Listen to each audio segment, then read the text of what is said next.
Shalom, yuk kita bahas satu ayat yang sangat terkenal dan juga dibuat jadi lagu ya. Setidaknya ada beberapa lagu rohani diambil dari ayat ini. Pengkhotbah 3 ayat 11a ya. Tapi saya bacakan secara lengkap nih ayat 11. Ia membuat segala sesuatu indah pada waktunya. Bahkan ia memberikan kekekalan dalam hati mereka. Tetapi manusia tidak dapat menyelami pekerjaan yang dilakukan Allah dari awal sampai akhir. Nah, kalau kita baca, kita lihat terjemahan Indonesia ini, dikatakan ia membuat segala sesuatu indah pada waktunya. Nya itu nya kecil ya. Jadi bukan nya besar, n-nya tuh n kecil bukan n besar. Artinya apa? Artinya yang dibilang waktunya itu bukan waktunya Tuhan ya, tapi itu waktu yang sudah ditetapkan kepada masing-masing peristiwa. Memang nggak salah juga kalau kita bilang waktunya Tuhan, karena kan Tuhan hidup di luar waktu, jadi dia mengatur segala sesuatunya. Jadi kalau kita mengalami sesuatu, ternyata itu belum seperti yang kita harapkan, seringkali kita berkata belum waktunya Tuhan. Ya, kita percaya bahwa Tuhan membuat segala sesuatu menjadi indah pada waktunya Tuhan. Tapi sekali lagi, kalau kita lihat dalam terjemahan bahasa Indonesia juga bahasa Inggris, itu waktunya adalah waktu masing-masing kejadian yang ditetapkan oleh Tuhan. Bahasa Inggris mengatakan, He has made everything right in its time. In its time ya. Ada juga yang menerjemahkan, but he also causes all things to happen at the right time. Ya. Nah, apa yang bisa kita pelajari di sini? Ya. Salah satu yang bisa kita pelajari dan kita terapkan adalah bagaimana kita ini mengikuti tuntunan Tuhan sehingga segala sesuatu itu yang terjadi dalam waktu yang sudah ditetapkan, dan pada saat itu terjadi kita juga ada di tempat yang tepat di mana kita memang membutuhkan hal tersebut. Ya, kita berjumpa dengan orang yang tepat pada waktu yang tepat di lokasi yang tepat ya. Itu Tuhan yang mengaturnya ya sedemikian rupa. Nah, kalau dia sudah janjikan sesuatu kepada kita, kita percaya, bahkan kita dapatkan visi dari Tuhan, bahwa Tuhan mau saya melakukan hal ini, tidak berarti kita langsung lakukan dengan cara kita. Karena kalau kita lakukan dengan cara kita, hampir pasti dikatakan bahwa kita akan meleset dari waktu yang Tuhan tetapkan. Sehingga akibatnya bukan saja hal itu tidak terjadi, malah tertunda dari waktu yang sebelumnya sudah ditetapkan.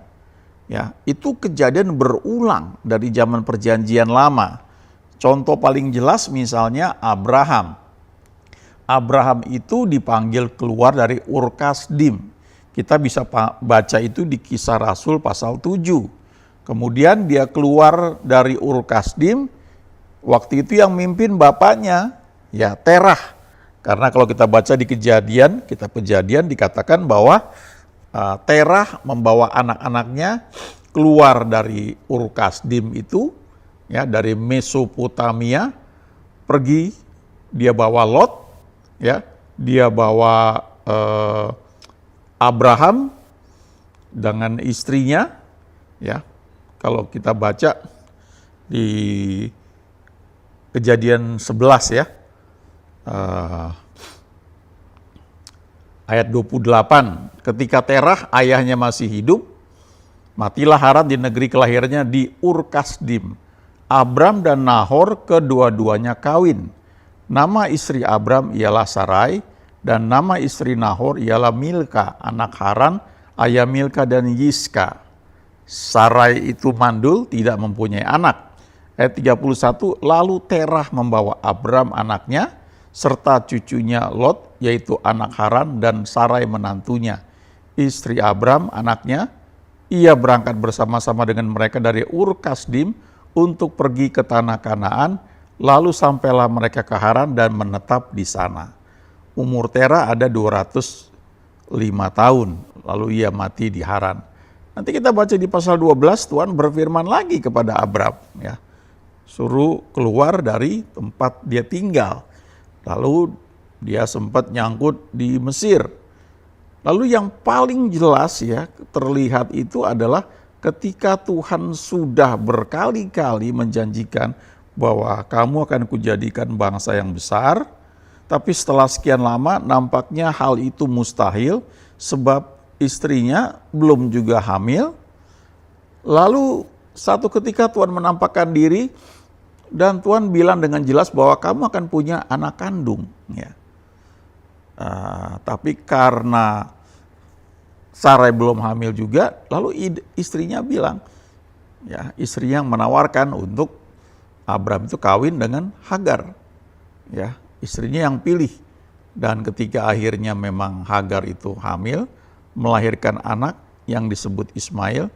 Nah, kita baca di situ tidak ada komunikasi atau firman Tuhan kepada Abram selama 13 tahun. Dari sejak Ismail lahir, ya, umur 86, Abraham usianya waktu itu, sampai umur 99, ya, 13 tahun itu tidak ada firman kepada Abram. Jadi kita bisa melihat ketika ada usaha manusia untuk menolong Tuhan, menggenapi apa yang dijanjikan, bahwa Abram itu akan punya anak, walaupun caranya logis, masuk akal, legal, karena waktu Abram kawin dengan Hagar, apalagi istrinya yang menyetujui, menyarankannya, maka itu benih dari Abram, ya. Itu betul-betul anak kandung Abram, seperti yang Tuhan bilang. Cuma itu bukan anak kandung dengan cara Tuhan. Nah, untuk memahami hal ini memang bagi sebagian orang sulit, ya. Karena orang itu orientasinya hasil. Kan yang penting anak. Kan anak kandung. Kan Tuhan bilang anak kandung. Betul kan? Kita harus do something dong. Masa kita diem aja? Kalau enggak, mana ada hasilnya? Nah, ternyata belakangan kita belajar bahwa ternyata itu ditolak, ya, Ismail. Dan Tuhan buat mujizat ketika Abram sudah tidak punya kekuatan, lalu lahirlah Ishak. Setidaknya ada 13 tahun, ya, tertunda ketika ada usaha untuk mempercepat, ya, apa yang Tuhan janjikan. Contoh yang lain, ya, kita bisa lihat misalnya pengalaman Musa. Musa waktu itu dilahirkan, ya, dan dia selama 40 tahun dibesarkan di lingkungan istana Firaun. Dia disekolahkan, ya, jadi anak dari putri Firaun. Jadi pasti fasilitas yang top, ya. Dikatakan bahwa dia tuh berkuasa dalam perkataannya. Jadi dia kemungkinan jenderal, dia punya pasukan, dia punya power ketika dia ngomong itu orang-orang tuh mendengar dia. Nah, dia pikir itu adalah tempat di mana atau posisi yang akan Tuhan pakai dalam hidupnya. Karena dia tahu dia itu adalah orang Ibrani. Ya, dia orang Israel. Dia punya beban untuk menolong orang Israel yang ditindas oleh orang Mesir itu pada saat itu. Dan itu hal yang bagus. Kan banyak, ya, pasti kita merasakan beban, ingin melayani Tuhan, ingin bekerja dengan ingin mengerjakan pelayanan, ya, pekerjaan Tuhan. Idenya baik, bagus sekali. Lalu kita berpikir dengan cara kita. Nah, kalau kita perhatikan waktu Abram itu berjumpa dengan Tuhan, ya, Tuhan bilang bahwa keturunanmu akan dijajah selama 400 tahun di Mesir. Lalu setelah itu mereka akan keluar. Tapi waktu faktanya orang Israel keluar dari Mesir itu bukan 400 tahun, tapi 430 tahun. ada selisih 30 tahun, delay. Ya. Itu terjadi karena Musa bertindak terlalu cepat. Musa begitu merasakan dia punya power, dia punya beban, dia bertindak, dia bunuh orang Mesir, bermaksud untuk menolong Israel, menolong orang Israel. Tapi akibatnya dia lari, selama 40 tahun dia sembunyi, ya dia sudah hilang rasa percaya dirinya sampai Tuhan panggil dia lagi, dan betul-betul dia tidak bisa lagi bergantung kepada kekuatannya. Nah, kalau teman-teman pernah baca buku-buku Watchman ini banyak membahas prinsip seperti ini ya. Betapa sering kita itu dalam melakukan pelayanan pekerjaan Tuhan, kita pakai kekuatan kita. Ya, persentasenya bisa beda-beda. Kita nggak sadar akan hal itu. Kita pakai talenta kita, uang kita, semua ya. Kita berdoa, tapi kita kurang sungguh-sungguh bergantung kepada Tuhan. Tidak seperti Yesus yang pagi-pagi benar, ia bersekutu dengan Bapaknya, sehingga ketika desakan pelayanan bertambah, dia nggak ditarik oleh pelayanan itu. Tapi dia bergerak ke arah Bapaknya menuntun dia, ya lewat Roh Kudus tentunya ya.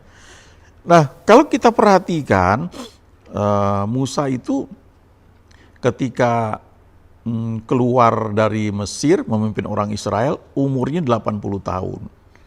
Ya. Dan selama itu, saat itu ya, orang Israel sudah 430 tahun. Ya, tinggal di Mesir. Jadi kalau kita kurangkan 40 tahun sebelumnya, ketika Musa itu masih di Mesir, ketika dia membunuh orang Mesir lalu dia lari, usia Musa kan 40 tahun waktu itu. Jadi 430 tahun dikurang 40 itu 390. Jadi sebenarnya pada saat Musa merasakan panggilan untuk dia itu melayani Tuhan, ya, dengan jabatannya itu, pada saat itu orang Israel baru 390 tahun tinggal di Mesir. Masih kurang 10 tahun lagi. Tapi Musa sudah bertindak lebih cepat. Karena mungkin berpikir, waduh, kalau nunggu 10 tahun lagi, kalau setiap hari banyak orang yang dianiaya, misalkan setiap tahun, ya, karena ditekan ada 100 orang mati, maka dalam waktu 10 tahun itu 1000 orang mati. Sehingga Musa itu mau bertindak cepat. Tapi gara-gara itu tertunda 30 tahun. Malah lebih banyak lagi yang mati, 30 tahun kali. Setiap tahun misalnya 100 orang, ya 3000, lebih banyak lagi. Ya, jadi pemahaman tentang waktunya itu, ia membuat segala sesuatu menjadi indah pada waktunya, memang itu bisa dipahami kalau kita terus bergantung sama Tuhan.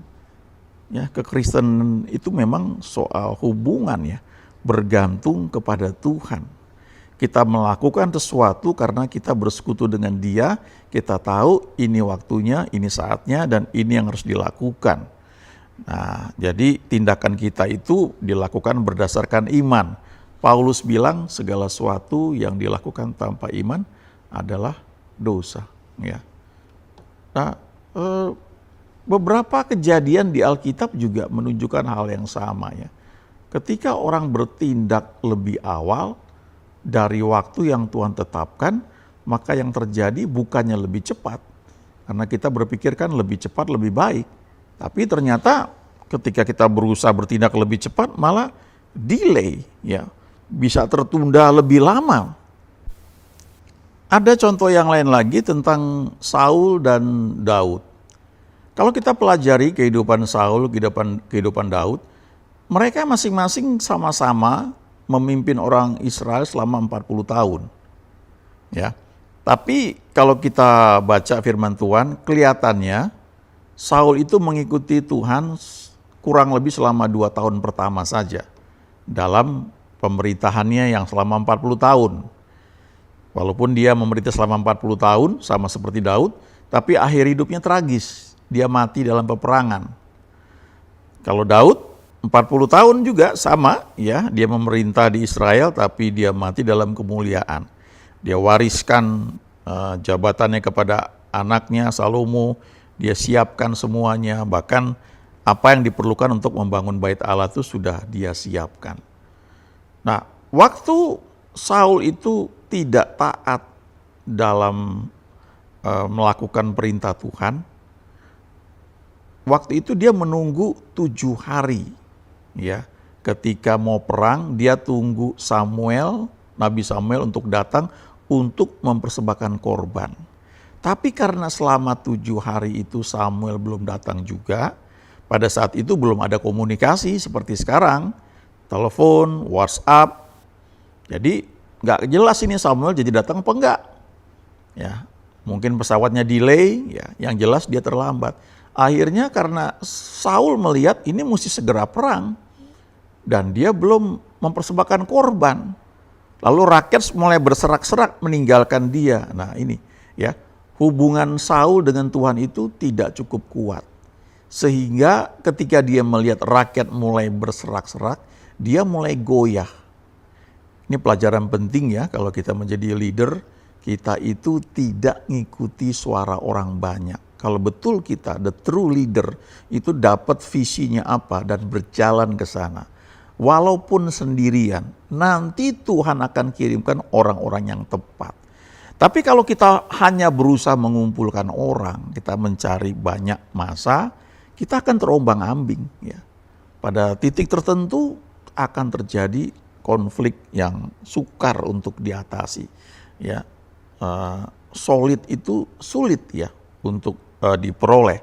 Tapi ketika orang seperti Daud, ya, ketika menghadapi tekanan, mau dilempari batu sama rakyat, apa yang dia buat? Dia menguatkan kepercayaannya kepada Tuhan.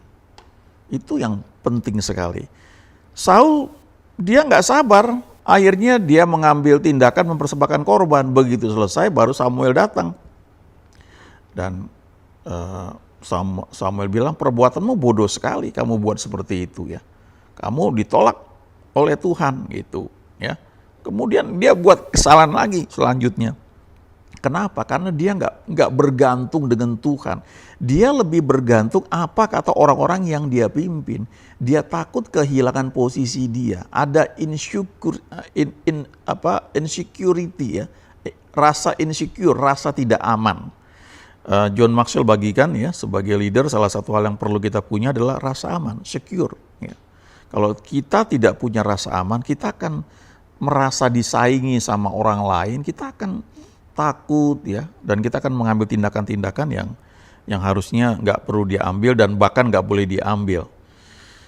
Nah, ketika itu akhirnya Samuel bilang, Tuhan telah menolak kamu sebagai raja. Tadinya kamu yang mau dipilih, tapi karena kamu tidak mengikut Tuhan dengan sepenuh hati, Tuhan telah memilih seorang yang berkenan kepada dia yang akan memimpin umatnya. Nah, kalau kita pelajari saat itu ya, kira-kira Saul itu baru 2 tahun memerintah, masih 38 tahun lagi sebelum dia itu mati. Nah, pada saat dia mati, ya, nggak lama setelah itu orang Israel minta Daud yang menjadi raja. Dan pada saat itu usia Daud 30 tahun. Jadi kalau kita mundur ke belakang, ya, 30 tahun sebelumnya Daud belum lahir. Tapi firman Tuhan sudah disampaikan oleh Nabi Samuel. Tuhan sudah memilih orang yang berkenan di hadapannya. Ya. Jadi kalau kita hitung, itu ada selisih 8 tahun. Ya. Waktu firman itu diucapkan, 8 tahun kemudian baru Daud lahir. Bayangkan ya, luar biasa ya. Kalau kita bergaul dengan Tuhan itu, Tuhan bisa kasih tahu hal-hal yang akan datang ya. Daudnya belum ada ya. 8 tahun sebelumnya itu firman sudah disampaikan. Tapi kembali ke ayat Pengkhotbah 3 ayat 11 itu, jadi ia membuat segala sesuatu indah pada waktunya. Ya. Setelah Daud lahir, dia menjadi bertumbuh jadi remaja, butuh waktu, sampai akhirnya dia menjadi raja pada usia 30 tahun, dia lalui semua tes ujian dengan baik, dan dia menjadi raja pada waktu yang tepat, dan Tuhan membuat segala sesuatu menjadi indah pada waktunya. Amin.